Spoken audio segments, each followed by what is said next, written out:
Hello friends, welcome to YouTube channel Foster Academy. I am Kumar Sami. I hope you are well and healthy. जैसे कि आपको पता है, हमने लॉन्च किया है संभव बैच, जिसमें DW 2024 में आपको अधिक से अधिक कलेक्शन प्रोवाइड करवाने का हम प्रयास कर रहे हैं। फिलहाल मैं आपके लेकर आया हूँ TGT PGT PRT के लिए जनरल अवेयरनेस के इंपॉर्टेंट क्वेश्चंस की सीरीज, जिसमें मैं आपको कराऊंगा 1500 प्लस मोस्ट इंपॉर्टेंट MCQs। ये पार्ट 19 है। जिन्होंने पहले पार्ट नहीं देखे हैं, प्लीज जाकर देखिए। और ये वीडियो बहुत इंपॉर्टेंट होने वाली है। ठीक है, अगर आपको वीडियो अच्छी लगे तो प्लीज वीडियो को लाइक कीजिएगा, शेयर कीजिएगा, चैनल को सब्सक्राइब जरूर कीजिएगा। 541 क्वेश्चन तक आप कंप्लीट कर चुके हैं। नेक्स्ट है, रॉकेट किस सिद्धांत पर कार्य करता है? Which of the principal on which the rockets work? तो रॉकेट जो है, चाहे आप दिवाली में, ठीक है, चाहे दिवाली में आप कोई भी जो रॉकेट जलाते हैं वो वाला हो, या फिर ये बड़ा वाला रॉकेट हो, दोनों एक ही सिद्धांत पर काम करते हैं। वो है Newton's third law of motion. Newton's third law of motion क्या होता है? Every action is equal and opposite reaction. इसी सिद्धांत पर जब आप बॉल को कैच करते हो, ठीक है, तो आप हाथ नीचे की तरफ लेके आते हो, वो भी इसी सिद्धांत पर काम करती है। ठीक है। नेक्स्ट, जब बुलेट को फायर किया जाता है गन में से, तो वो भी इसी सिद्धांत पर काम करती है। ठीक। स्विमिंग जब आप करते हो तो वो भी उसी सिद्धांत पर काम करते हैं। तो ये ध्यान रखना, ये एग्जाम्पल में से कोई भी अगर आपसे पूछा जाए तो आप बता सकते हो। ठीक है। नेक्स्ट है, पृथ्वी पर वायुमंडलीय दाब निम्नलिखित में से किस कारण से होता है? ठीक है। Atmospheric pressure exerted on earth due to which of the following reason? तो ग्रेविटेशनल पुल के कारण एटमोस्फेरिक प्रेशर एक्सर्ट होता है। किसके कारण होता है? गुरुत्वाकर्षणीय खिंचाव के कारण एटमॉस्फेरिक प्रेशर एक्सर्ट होता है। अब देखो, इसके लिए एक बलून है। सपोज करो अगर इसको हम एटमॉस्फेरिक प्रेशर ना हो तो क्या होगा, बताइए। जो बलून के मॉलिक्यूल होते हैं, क्योंकि वो गैस है तो वो क्या होगा, ठीक है, उसमें इंटरमोलिकुलर फोर्स सबसे वीक होगी, तो ये बाहर की तरफ भागेंगे। ठीक है, तो फोर्स ही बाहर की तरफ लगाएंगे। और एटमॉस्फेरिक प्रेशर क्या करेगा, इसको अंदर की तरफ खींचेगा, दबाएगा। इसलिए इसका शेप मेंटेन रहेगा। लेकिन अगर हम इसको एक वैक्यूम में रखें, जहां पर कोई भी एटमॉस्फेरिक प्रेशर ना लगे, तो ये क्या होगा, बाहर का फोर्स नहीं लग रहा और ये बाहर की तरफ दबाव डालेगा, तो ये बलून जो है वो फट जाएगा। समझ में आ रही है मेरी बात? ठीक है। तो एटमॉस्फेरिक प्रेशर बहुत ही ज्यादा जरूरी।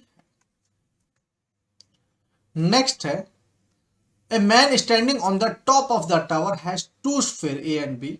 ठीक है, एक व्यक्ति है जो किसी टावर पर खड़ा है। सपोज कीजिए यहाँ पर कोई व्यक्ति है, खड़ा है, और यहाँ से एक बॉल वो हॉरिजॉन्टली फेंकता है और एक नीचे की तरफ फेंकता है। तो पहले कौन सी आएगी? अगर आपसे पूछा जाए कि सपोज कीजिए ये ए है, ये बी है, या तो बी पहले जमीन पे गिरेगी या ए गिरेगी। अगर आपसे ये क्वेश्चन पूछा जाए तो आप बताएंगे कि क्वेश्चन के दोनों एक ही टाइम पर गिरेंगे। ठीक है, both of sphere will reach on the ground simultaneously. ठीक है, एक ही समय में दोनों जमीन पर पहुंचेंगे। क्यों पहुंचेंगे? क्योंकि यहां पर, ठीक है, लॉ ऑफ कंजर्वेशन लगेगा। ठीक है, कंजर्वेशन ऑफ एनर्जी जो है, law of conservation of energy, ये लगेगा। जो स्टैटिक एनर्जी है वो काइनेटिक एनर्जी में कन्वर्ट हुई, तो यही वाला लगेगा और इसमें दोनों एक ही टाइम पे पहुंचेगी। ठीक है, ये अलग अलग तरह से कई जगह पर क्वेश्चन पूछा गया, इसलिए मैं बता रहा हूं। Next, which of the following happens when a body moves as a constant speed in a circle? ठीक है, जब भी, ठीक, कोई बॉडी है वो सर्कुलर मोशन में मूव कर रही है, ठीक है, तो क्या होगा, आपका जो वर्क है वो जीरो होगा। ठीक है, no work is done on it physically. ठीक है, मतलब फिजिक्स में, सॉरी, फिजिक्स में वो कोई भी वर्क नहीं करेगा। ठीक है, क्योंकि स्पीड जब कांस्टेंट होती है, ठीक है, तो सेंट्रिपिटल फोर्स जो होती है वो जीरो होती है। ठीक है, स्पीड, ठीक है, जब स्पीड कांस्टेंट होती है तो work done by centripetal force is zero. जब स्पीड कांस्टेंट होती है तो वर्क डन बाय कौन, ठीक है, by centripetal force. Centripetal, centripetal क्या होता है, ठीक है, जो केंद्र पर लगता है, और सेंट्रीफ्यूगल जो बाहर की तरफ लग रहा है। Centripetal force is 0। ठीक, नेक्स्ट, निम्न में से कौन सा, ठीक है, पहला कृत्रिम रूप से उत्पादित तत्व है। Which among the following was the first artificially produced element. तो ये क्या है, यह टेक्नेटियम। क्या है, टेक्नेटियम। देखो ये एक्चुअली नेचुरल फॉर्म में बहुत ही रेयर पाया जाता है, बहुत ही रेयर, तो ये आर्टिफिशियली बनाया गया टेक्नेटियम सबसे पहले।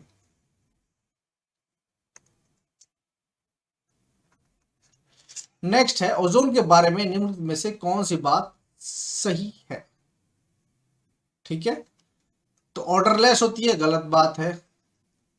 It is red in colour, ये भी गलत बात है। लेकिन ये हार्मलेस होती है अगर ये बहुत ही स्मॉल कंसंट्रेशन में हो। ठीक है, अगर स्मॉल कंसंट्रेशन में हो तो, ठीक है, ये बहुत हार्मलेस होती है। ठीक है, बिल्कुल हार्मलेस होती है। तो ऑप्शन सी इज करेक्ट, ये छोटी सांद्रता में हानि रहित होती है। नेक्स्ट है, which of the following is A correct statement about the mineral and ores. तो देखो, ऑल मिनरल्स आर ओर्स। ठीक है, जितने भी मिनरल्स हैं वो सब ओर है, लेकिन सब ओर मिनरल नहीं है। क्यों, क्योंकि देखो जो क्रस्ट है, जो अर्थ की जो क्रस्ट है, उससे हमें मिनरल्स प्राप्त होते हैं, और मिनरल्स को जो हम उसको प्योरीफाई करते हैं, जो, ठीक है, उसमें से एक्सट्रैक्ट किया जाता है, तो वो ओर होता है। ठीक है, तो मिनरल में से हमें ओर प्राप्त होगा। समझ गए, इसीलिए ऑल मिनरल्स आर ओर्स, लेकिन ऑल ओर्स आर मिनरल्स, क्योंकि जो चीज इसमें से निकल गई है वो चीज तो दोबारा इसमें नहीं आएगी नहीं। ठीक है, तो all minerals are ore, A एकदम सही है।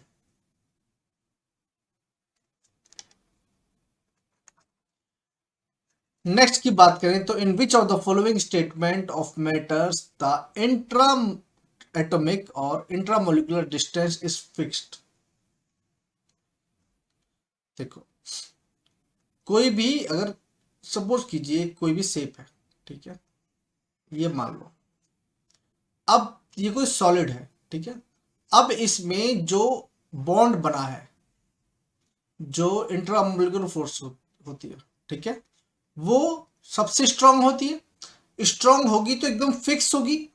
ठीक है, वीक होगी, अगर लिक्विड है तो इंट्रामोलिकुलर फोर्स उससे कम होगी। ठीक है, और जितना, ठीक है, फ्लूइड जो कंसंट्रेटेड होगा उतनी जो इंटरमोलिकुलर फोर्स है वो ठीक रहेगी, और जितना वो पानी फ्लो की तरह, मतलब बहुत ही ज्यादा डाइल्यूट रहेगा, उतना इंटरमोलिकुलर फोर्स वीक रहेगी, और गैस में तो बिल्कुल ही वीक रहेगी।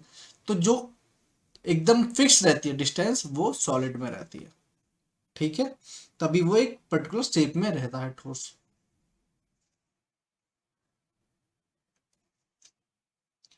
Next, brass is an alloy, ठीक है, of which of the following metals. देखो, कॉपर और जिंक जब मिलते हैं तो क्या बनता है, ब्रास बनता है ना। और कॉपर और टिन जब मिलते हैं तो क्या बनता है, ब्रॉन्ज बनता है, कांसा। ठीक है, तो दोनों में से आपसे कुछ भी पूछ सकता है। ठीक है, कॉपर और टिन से ब्रॉन्ज बनता है, और कॉपर और जिंक से ब्रास बनता है। ठीक, पीतल। नेक्स्ट है, which of the following carbon compound is used as liquid rocket fluid. तो ये है methane. Methane liquid rocket fluid की तरह यूज की जाती है। ठीक है, इसको एलएनजी भी बोलते हैं, जहां तक मैं अगर गलत नहीं हूं तो एलएनजी भी बोलते हैं।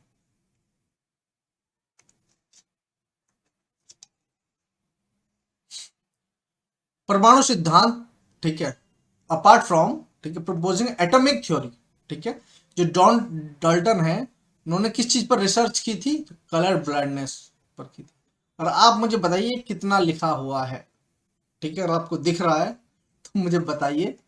इस तरीके से तो चेक किया जाता है कि कलर ब्राइटनेस आपको है या नहीं है। बताइए कितना लिखा हुआ है ये। नेक्स्ट।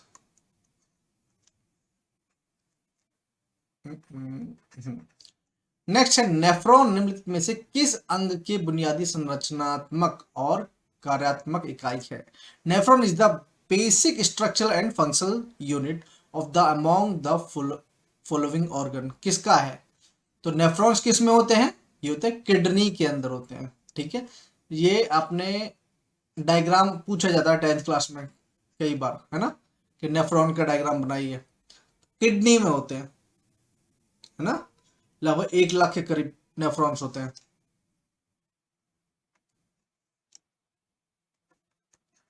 अब पूछ रहा है skin work as a respiratory organ in which of the following animal. तो किस में स्किन जो रेस्पिरेटरी ऑर्गन की तरह किस में काम करती है? तो ये फ्रॉग में काम करती है।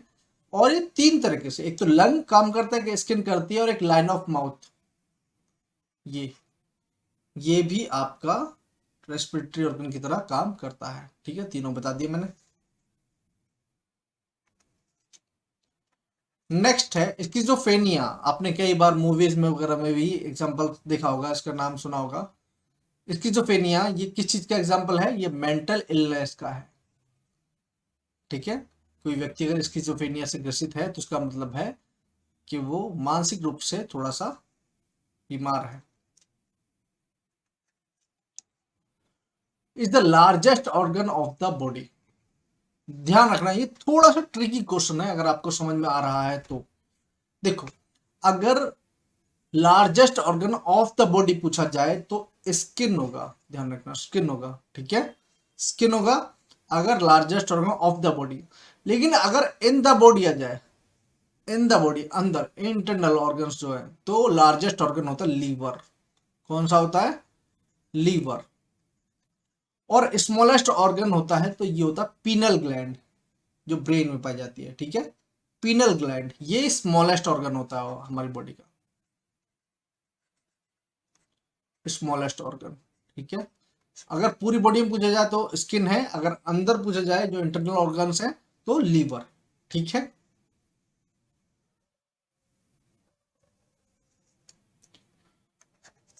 नेक्स्ट है which among the following is the most common method of pollination without, ठीक है, इन फ्लावर विदाउट पेटल्स। ठीक है, तो इसका सबसे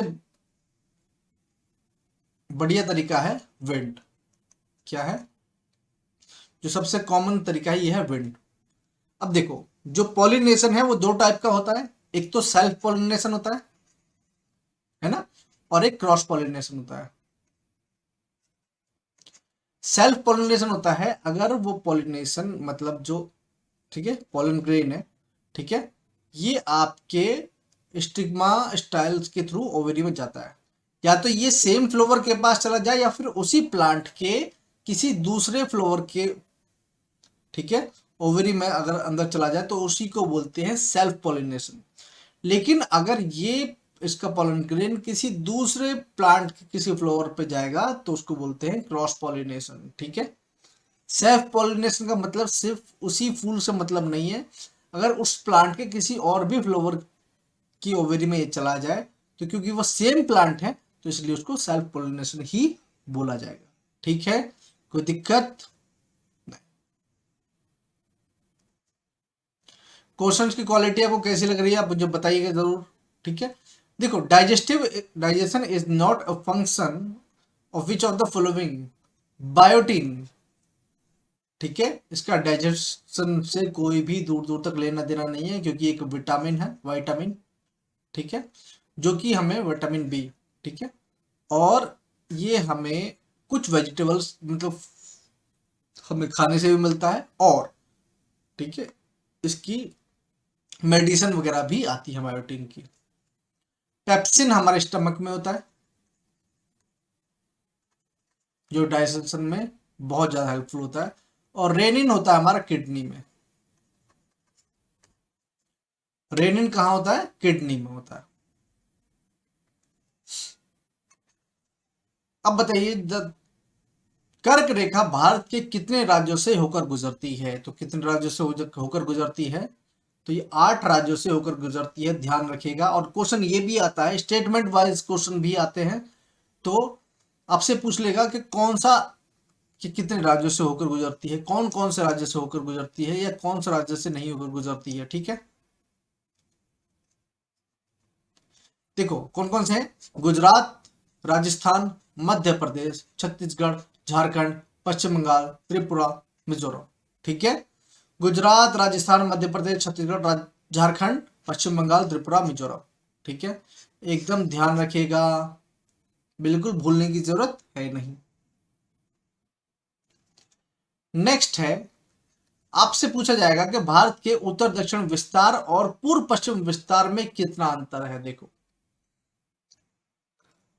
आपको पता होना चाहिए कि पूर्व पश्चिम, ठीक है, पूर्व से पश्चिम का विस्तार कितना है? ये है 3214 किलोमीटर। और उत्तर से दक्षिण का विस्तार कितना है? 2933 किलोमीटर। तो कितना निकलेगा? 281 किलोमीटर। तो ए ऑप्शन हमारा एकदम करेक्ट है। ठीक है, ए ऑप्शन एकदम करेक्ट है, लेकिन इसमें ध्यान रखना दोनों आपको पता होना चाहिए, इसलिए ये मैंने डिफरेंस वाला आंसर दिया है, ताकि आपको दोनों याद हो जाए। ठीक है, ये वाला, ये कितना है? 3214। ठीक है, और यहां से यहां तक कितना है?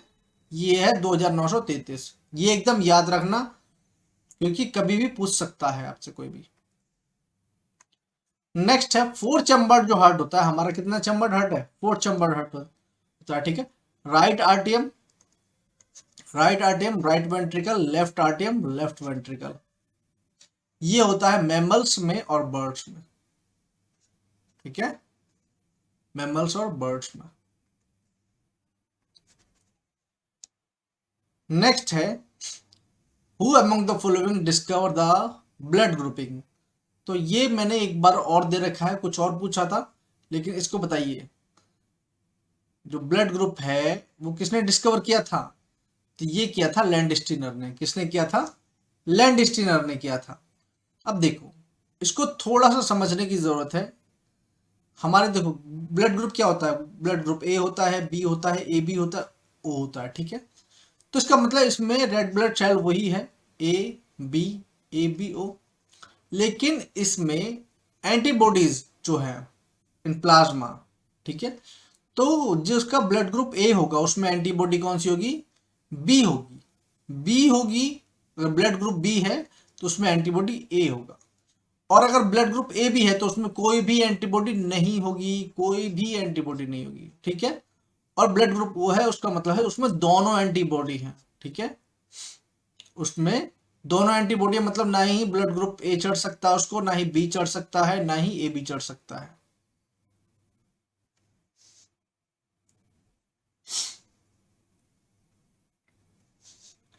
और जो एंटीजेंस है, ठीक है, इसमें ब्लड ग्रुप ए वाले में ए एंटीजन होगा, बी वाले में बी एंटीजन होगा, और ए बी वाले में ए बी एंटीजन होगा, लेकिन ओ वाले में कोई भी एंटीजन नहीं होगा।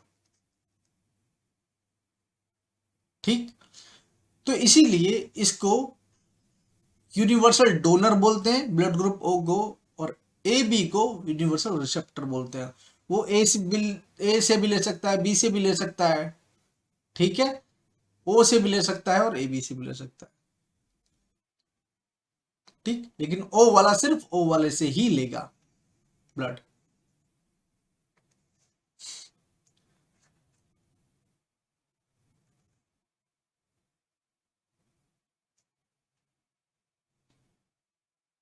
ठीक है,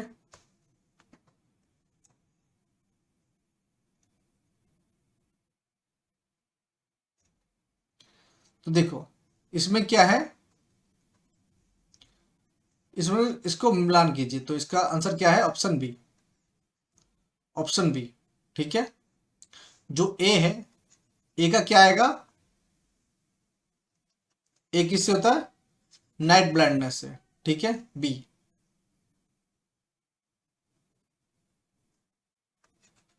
बी, विटामिन बी की कमी से क्या होता है? बेरी बेरी, है ना।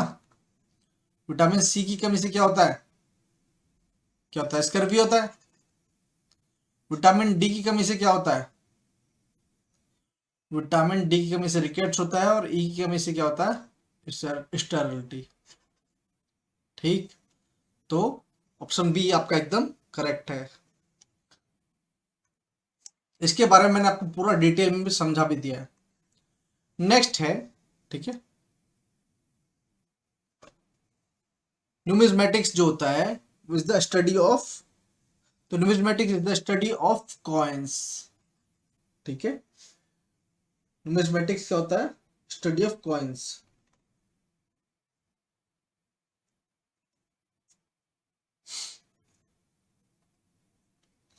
और स्टडी ऑफ इंसेक्ट को क्या बोलते हैं? Entomology. Entomology. Study of soil को क्या बोलते हैं? पेडोलॉजी। स्टडी ऑफ फिशिस को क्या बोलते हैं? इक्थियोलॉजी। ICHTHYOLOG,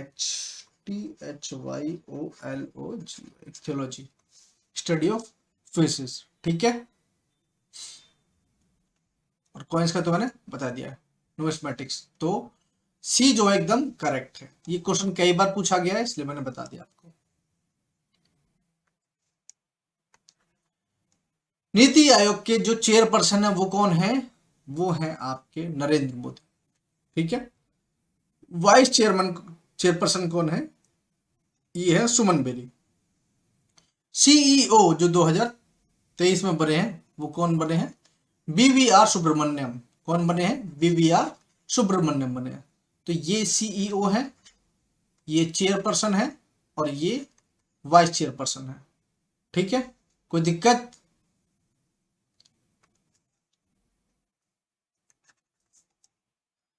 नेक्स्ट है, which among the following is called the father of nationalism in India? राष्ट्रवाद का, भारत में राष्ट्रवाद का जनक किसको बोला जाता है? तो ये बोला जाता है राजा राम मोहन रॉय को। किसको बोला जाता है? राजा राम मोहन रॉय को बोला जाता है। नेक्स्ट है, which city in Maharashtra has been selected by the union ministry of youth affair and sports as the venue of to host the national youth of festival 2014? तो ये नासिक में होगा। ठीक है, केंद्रीय युवा मामले और खेल मंत्रालय ने महाराष्ट्र के किस शहर को राष्ट्रीय युवा महोत्सव की मेजबानी के लिए स्थान के रूप में चुना है? तो नासिक को चुना है। किसको चुना है? नासिक को। नेक्स्ट है, किस राज्य सरकार ने हरित हाइड्रोजन परियोजना के लिए जैक्सन ग्रीन के साथ एक समझौता ज्ञापन पर हस्ताक्षर किए हैं? तो ये किए राजस्थान ने। किसने किए? राजस्थान में। नेक्स्ट, किस देश ने 2024 पेरिस ओलंपिक में आगंतुकों के लिए डिजिटल शेंगेन वीजा जारी करने वाला पहला यूरोपियन देश बनने की घोषणा की है? तो ये है फ्रांस। ये फ्रांस का फ्लैग है, जैसे कि आपको पता है। ठीक है, फ्रांस है। नेक्स्ट है, आयुर्वेद के प्राथमिकता वाले क्षेत्रों में नैदानिक अध्ययन को बढ़ावा देने के लिए CCRS, ठीक है, के साथ किस संगठन ने स्मार्ट 2.0 कार्यक्रम शुरू किया है? तो ये किया है national commission for Indian system for medicine. ठीक है, national commission for Indian system of medicine. तो ये इसका लोगो है, आप देख सकते हैं। तो यहीं पर आज के क्वेश्चन खत्म हुए। आई होप आपको ये क्वेश्चन अच्छे लगे होंगे। अगर आपको वीडियो पसंद आई हो तो बताइएगा। और ये है आपका क्वेश्चन, ये मैंने लास्ट वीडियो में करवाया था आपके लिए। तो देवी चंद्र गुप्तम ये किसने लिखी है? आप मुझे बताएंगे कमेंट सेक्शन में। अगर आपको वीडियो अच्छी लगी है तो प्लीज वीडियो को लाइक कीजिएगा, शेयर कीजिएगा, चैनल को सब्सक्राइब जरूर कीजिएगा। मिलते हैं नेक्स्ट वीडियो में, तब तक के लिए टेक केयर ऑल, ख्याल रखिए अपना, बने रहिए हमारे साथ। और हाँ, ठीक है, मेरी वीडियो आपको रेगुलर मिलती रहेंगी। रही बात मैम की, तो किसी पर्सनल रीजन की वजह से मैम कुछ टाइम तक वीडियो अपलोड नहीं कर पाएंगे।